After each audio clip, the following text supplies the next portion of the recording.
नमस्कार बंधुरा डली रंधनशाला सबाइके स्वागत जानाई। आज के जेखान थेके भिडियोटा आमार देखछो आशा करी तोमरा सबाई भालो आछो। रेसिपिटा शेष पर्यन्त देखार जोन्नो तोमादेर काछे आमार अनुरोध रइलो। एखाने आमि कयेक पिस रुई माछेर टुकरो नियेछि, तोमरा एटा कातला माछ दिएओ करते पारो। एबारे एर मध्ये आमि दिये दिलाम स्वादमतो लबण आर दिये दिलाम सामान्य परिमाण हलुद गुঁড়ো।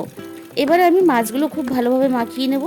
এখানে কিন্তু সামান্য মানে একবারে অতি সামান্য পরিমাণ হলুদ গুঁড়ো এখানে ব্যবহার করতে হবে। আর যদি তোমরা না চাও তাহলে হলুদ গুঁড়ো না দিলেও হবে। আমার মাছগুলো খুব ভালোভাবে মাখা হয়ে গেছে। এদিকে কড়াই গরম হয়ে গেছে, আমি দিয়ে দিলাম পরিমাণ মতো তেল। এবার মাছগুলো এইভাবে একে একে আমি গরম তেলের মধ্যে সবকটা মাছ আমি একসাথেই ছেড়ে দেব। আমরা অনেক সময় এই মাছগুলোকে একটু কড়াভাবে ভেজে নিই। আজকে কিন্তু আমি একটুও কড়াভাবে ভাজবো না, এখানে খুব নরমভাবে এইভাবে সাদা সাদা রেখে আমি মাছগুলো ভেজে নেব। তার কারণ আজকে রান্নাতে মাছ কিন্তু খুব কড়াভাবে ভাজা যাবে না, মাছটা খুব ভালোভাবে ভাজা হয়ে যাবে অথচ খুব বেশি লালচে হবে না বা কড়া হবে না, সেরকম রেখেই কিন্তু আজকে আমি মাছটা ভেজে তুলে নিচ্ছি।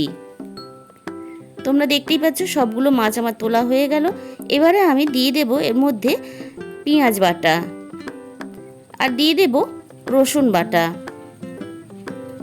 এবার আমি পেঁয়াজ আর রসুনটাকে একটু লাল লাল করে ভেজে নেব, কাঁচা গন্ধটা চলে যাওয়া পর্যন্ত রসুন আর পেঁয়াজের।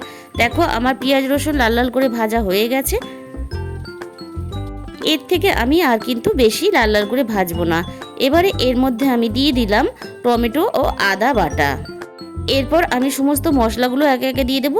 দিয়ে দিলাম হাফ চামচের একটু বেশি জিরে গুঁড়ো, হাফ চামচের একটু বেশি ধনে গুঁড়ো আর দিয়ে দিলাম 1 চামচের একটু উঁচু করে ঝাল লঙ্কার গুঁড়ো আর দিয়ে দেব রঙের জন্য অল্প পরিমাণ কাশ্মীরি লঙ্কার গুঁড়ো। এখানে আমি কোনো হলুদ ব্যবহার করব না। এবার সমস্ত মশলা আমি খুব ভালোভাবে কষিয়ে নেব। এবার দিয়ে দিলাম আমি স্বাদমতো লবণ।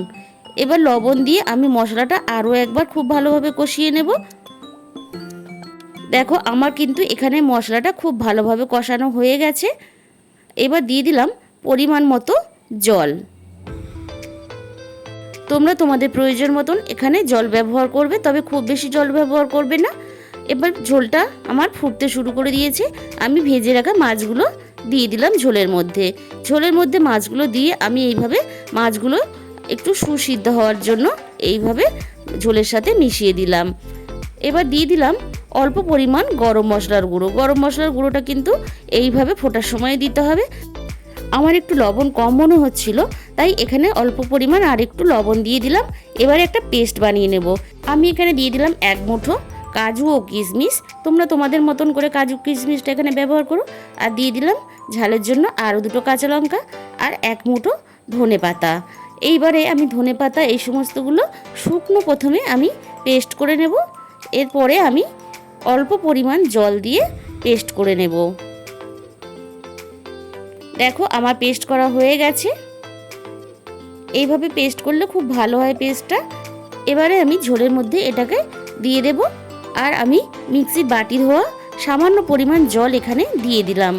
এখানে খুব বেশি কিন্তু আজকে ঝোল বানাবো না, এটা খুব বেশি ঝোল বানালে ভালো লাগবে না খেতে। তোমরা বাড়িতে একবার হলেও বানিয়ে দেখো, খেতে কিন্তু অপূর্ব স্বাদের হয়। এবার আমি সব কিছুর সাথে মাছগুলো এইভাবে মিশিয়ে দেব।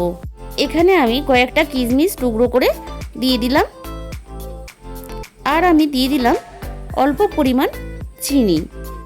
অবশ্যই এই অল্প পরিমাণ চিনি তোমরা ব্যবহার করো, যদি অসুবিধা থাকে একেবারে তাহলে চিনিটা ব্যবহার করতে হবে না। রেডি হয়ে গেল আমার রুই সুন্দরী।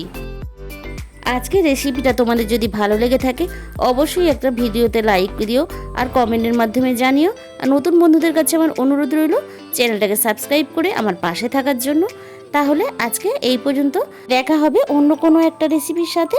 সবাই সাবধানে থাকবেন, ভালো থাকবেন, শুভকামনা রইল।